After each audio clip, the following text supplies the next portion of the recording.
प्रभु यीशु मसीह के पवित्र नाम में आप सभी को सलाम। Greetings in the name of our saviour lord Jesus Christ. प्रभु यीशु मसीह युग ना युग एक सा रहने वाला परमेश्वर है। उसका प्रेम कभी नहीं बदलता और यही बात हमें बार बार आनंदित करती है। उसी के प्रेम की खातिर हम लोग बचाए गए हैं। आज भी लोगों से बहुत से पाप हो जाते हैं, हमसे भी बहुत से पाप हो जाते हैं, परंतु जब हम ईमानदारी के साथ परमेश्वर के आगे जाते हैं तो परमेश्वर अपने प्रेम की खातिर हमें क्षमा करता है। यीशु के नाम में हमें माफ़ी मिलती है। दुनिया में चमत्कार आपको कहीं भी मिल जाएंगे, परंतु माफ़ी सिर्फ यीशु मसीह के नाम में है। अनंत काल का जीवन सिर्फ यीशु मसीह के नाम में है। पवित्र आत्मा का दान वरदान सिर्फ यीशु मसीह के नाम में है। सच्चाई सिर्फ यीशु मसीह के नाम में है और जीवित भी सिर्फ और सिर्फ यीशु मसीह है, जो कि तीसरे दिन मुर्दों में से जिंदा हो गया। और जो भी कोई आज भी अगर उसके नाम पर विश्वास करता है और उसको प्रभु करके ग्रहण करता है तो वह बचाया जाता है। इसी प्रकार मेरे प्रियो, एक पाप है जिसके बारे में बाइबल बहुत बात करती है और वह है व्यभिचार। व्यभिचार एक ऐसा पाप है जिसको व्यक्ति अपनी ही देह के विरुद्ध करता है और बाकी सब पाप बाहर ही होते हैं, देह से बाहर। बाइबल व्यभिचार के विषय में क्या बात करती है, आज हम इसी को जानेंगे। हम धीरे धीरे अपनी बेसिक टीचिंग्स में आगे बढ़ रहे हैं और अगर आप भी इसका हिस्सा बनना चाहते हैं तो इस चैनल को ज़रूर से ज़रूर सब्सक्राइब करें ताकि हमारे वीडियोस आप तक पहुंच सकें। सबसे पहले मैं आपके लिए एक वचन रखना चाहता हूं जो कि मत्ती की इंजील उसके 5 अध्याय में लिखा है। 27 वचन में इस प्रकार लिखा है, जो कि आपकी स्क्रीन पर है। लिखा है, तुम जानते हो कि ये कहा गया है, व्यभिचार मत करो, किंतु मैं तुमसे कहता हूँ कि यदि कोई किसी स्त्री को वासना की आंख से देखता है तो वह अपने मन में पहले ही उसके साथ व्यभिचार कर चुका। ध्यान देने वाली बात है, जब पहले ही लोगों को ये बताया गया था कि तुम व्यभिचार ना करो, तो ये सब चीज़ें उनके लिए बहुत मुश्किल था मानना, क्योंकि तब तक उनके पास सहायक नहीं था। आज्ञाएं तो थी, पर नए नियम में प्रभु यीशु मसीह ने हमारे लिए एक अद्भुत रास्ता खोला और वह रास्ता था पवित्र आत्मा का। पवित्र आत्मा एक विश्वासी के जीवन में आता है उसका सहायक बनके और इन सब पापों से उस व्यक्ति को आज़ाद करता है और फिर दोबारा इन पापों का प्रभाव जो है उस व्यक्ति पर नहीं होता। इसलिए इस वचन में लिखा है कि पहले तुमसे कहा गया था कि तुम व्यभिचार मत करो, परंतु मैं तुमसे कहना चाहता हूँ। यहाँ पर यीशु मसीह बता रहे हैं कि पाप की जड़ क्या है। और जब आगे हम इस वचन में देखते हैं तब यीशु मसीह ने बताया पाप की जड़ है आँख और मन, और तीसरी और फाइनल स्टेज होती है एक बिस्तर। याद रहे, आँख और मन से व्यभिचार शुरू होता है और ख़त्म बिस्तर पर होता है। और जो कोई व्यभिचार या व्यभिचार की दुष्ट आत्माओं के चुंगल में फंस जाता है, वह दिन प्रतिदिन अगर उसमें से ना निकले तो और भी ज़्यादा फंसता हुआ चला जाता है। हम जब उत्पत्ति में देखते हैं तो उत्पत्ति में परमेश्वर ने आदम को ये आज्ञा दिया था कि तुम भले और बुरे ज्ञान के फल को ना खाना।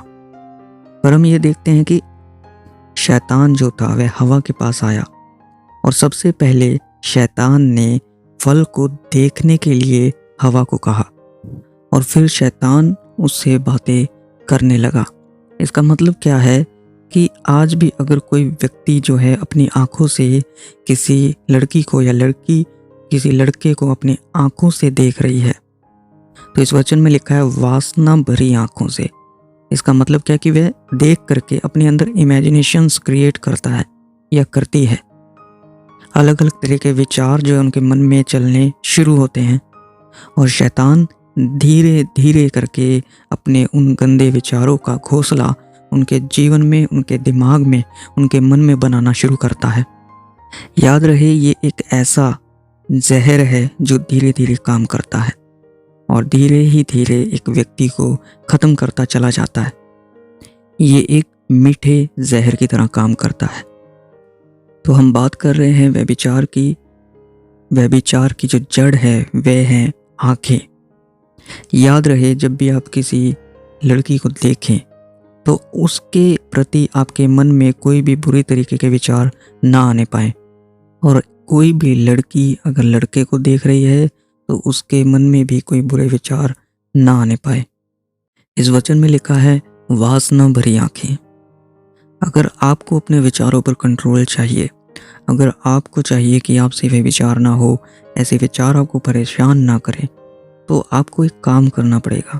जब भी आपके सामने किसी लड़के के सामने लड़की आए या लड़की के सामने लड़का आए, आपको पता है कि आपसे ये गलतियां हो जाती हैं, तुरंत आप वहाँ से अपनी नज़र को घुमा लीजिए और याद रखिए कि परमेश्वर आपको देख रहे हैं, परमेश्वर आपके साथ हैं। जब हम यूसुफ के बारे में बात करते हैं तो मिस्र की एक रानी ने यूसुफ को व्यभिचार में गिराना चाहा था, परंतु यूसुफ वहाँ से भाग निकला।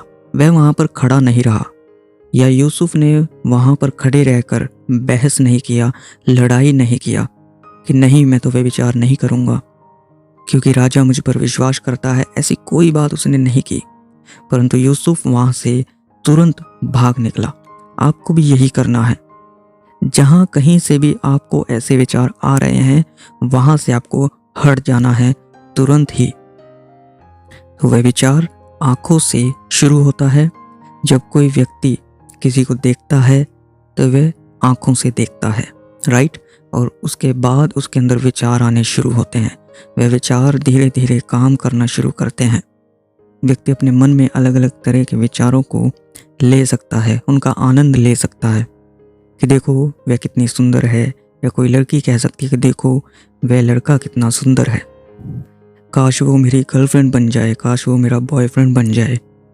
ऐसे विचार आने शुरू हो जाते हैं, पर आपको एक काम करना है कि आपको वहाँ से भाग निकलना है। अब ये तो बात हुई उस समय की जब आप घर से बाहर हों, कहीं जा रहे हों, कहीं भी जा सकते हैं, अपने ऑफिस में या किसी जगह घूमने के लिए, कहीं भी भीड़ भाड़ वाले इलाके में। ये बाहर की बात है कि आप बाहर कैसे इन चीज़ों को कंट्रोल करोगे। वहाँ से अपनी नज़र घुमाएं, वहाँ से अपने आप को हटाएं। पर जब आप घर में हो तब आप उस चीज़ के लिए प्रेयर करो, प्रार्थना करो और परमेश्वर से दया और कृपा मांगो कि परमेश्वर उस पाप से आपको आज़ाद करे और वह पाप कभी भी आप पर हावी ना होने पाए, वह गंदे विचार कभी भी आपके मन में हावी ना हो। पवित्र आत्मा आपको सामर्थ्य दे, आप पवित्र आत्मा से परिपूर्ण होने पाओ। इस तरीके की प्रार्थना आप करो, परमेश्वर से खुल करके बातें करो, ईमानदारी के साथ सब बातें परमेश्वर के सामने रखो, अपने आप को पूरी तरीके से समर्पित करो। और जिस तरीके से पत्रियों में लिखा है कि अपने शरीर के सभी अंगों को, एक एक हर एक अंग को परमेश्वर के आगे समर्पित कर दो ताकि परमेश्वर उनका इस्तेमाल कर सके। याद रहे, पौलुस ने अपनी पत्रियों में कहा, क्या तुम नहीं जानते कि तुम्हारी देह पवित्र आत्मा का मंदिर है और परमेश्वर तुम्हारे भीतर वास करता है। तो जब आप पवित्र आत्मा का घर और मंदिर बनाए गए हैं और पवित्र आत्मा आपके भीतर वास करता है, परमेश्वर आपके भीतर वास करता है, तो परमेश्वर को काम करने का मौका दीजिए। बहुत से ऐसे लोग हैं जिन्होंने अपने जीवन में से अपनी बुलाहट को गवा दिया है सिर्फ व्यभिचार के कारण। और जो लोग शादीशुदा हैं वे भी ध्यान दें कि वह अपनी पत्नी को छोड़ किसी और को ना देखें और पत्नी किसी और को ना देखे, क्योंकि वचन में लिखा है, भाई लोग अपनी पत्नी को छोड़कर बाकी सबको बहन माने और बहन अपने पति को छोड़कर सबको अपना भाई माने। तो याद रहे, व्यभिचार एक ऐसा पाप है जो व्यक्ति को धीरे धीरे धीरे करके मारता है, धीरे धीरे करके उसको ख़त्म कर देता है। और शैतान को इसी तरीके से मौका मिलता है काम करने का। पहला पतरस की पत्री में लिखा है कि शैतान भूखे शेर की तरह इधर उधर घूमता फिरता है कि किसको फाड़ खाए। जब कोई व्यक्ति इस तरीके से फंस जाता है तो उसके लिए उस विश्वासी को फाड़ खाना आसान है। और फाड़ना आखिर है क्या? वह विश्वासी प्रार्थना के जीवन में से बैकस्लाइड हो जाएगा। धीरे धीरे वह संगति करना छोड़ देगा, धीरे धीरे चर्च जाना छोड़ देगा, उपवास करना छोड़ देगा। अकेले में जो पर्सनल प्रार्थना करता हो या करती हो उसको भी वे छोड़ देंगे और 5 मिनट की प्रार्थना पर आ जाएंगे। और फिर एक ऐसा समय आएगा जब वे हर बात में सिर्फ एक ही बात दोहराएंगे। वे कहेंगे परमेश्वर तो हमारे साथ ही है, हम तो घूमते फिरते भी उसका नाम ले लेते हैं। तो मेरे प्रियो, हमेशा सतर्क रहें, जागते रहें, प्रार्थना करते रहें।